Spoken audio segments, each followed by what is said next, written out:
Hello students. तो आज की हमारी फैलेसी रहने वाली है रेड हियरिंग की फैलेसी।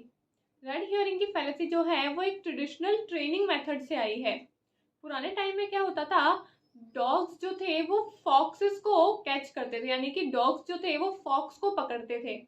फॉक्स की कुछ स्मेल को स्मेल करते हुए डॉग्स जो थे वो फॉक्स को पकड़ते थे। तो जो उनके ट्रेनर्स होते थे, जो डॉग्स को ये ट्रेनिंग देते थे, वो क्या करते थे, डॉग्स के सामने एक रेड हियरिंग रखते थे। रेड हियरिंग क्या है?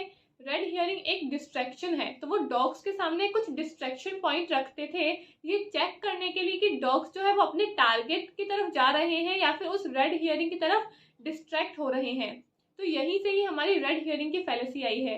रेड हियरिंग की फैलेसी क्या कहती है कि जो हमारा मेन मुद्दा है, यानी कि जो हमारा मेन टॉपिक है, हम उससे डाइवर्ट होके किसी दूसरे टॉपिक की तरफ चले जाते हैं। यानी कि जो हमारा मेन टॉपिक है, जो हमारी मेन बात है, वो पीछे छूट जाती है और हम उससे डाइवर्ट होके किसी दूसरे टॉपिक की तरफ चले जाते हैं।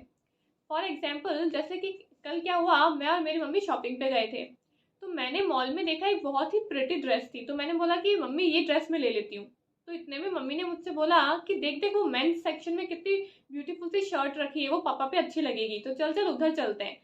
तो मेरी बात थी कि मैं वो ड्रेस लेने वाली थी, लेकिन मम्मी ने मेरा ध्यान डाइवर्ट करके दूसरी बात पे ले गई। तो यहाँ पे क्या हुआ, यहाँ पे रेड हियरिंग की फैलेसी कमिट हुई है कि जो मेरी बात थी वो पीछे छूट गई और किसी दूसरे टॉपिक की तरफ हम डाइवर्ट हो गए। तो ये थी रेड हियरिंग की फैलेसी। तो आई होप आपको आज की फैलेसी अच्छी लगी होगी, समझ में आई होगी। इसके जो शॉर्ट नोट्स है वो मैं हमारे टेलीग्राम चैनल पे प्रोवाइड कर दूंगी, तो अगर अभी तक आपने हमारे टेलीग्राम चैनल को ज्वाइन नहीं किया है तो उसको ज्वाइन कर लीजिए। मिलते हैं नेक्स्ट वीडियो में। Thank you.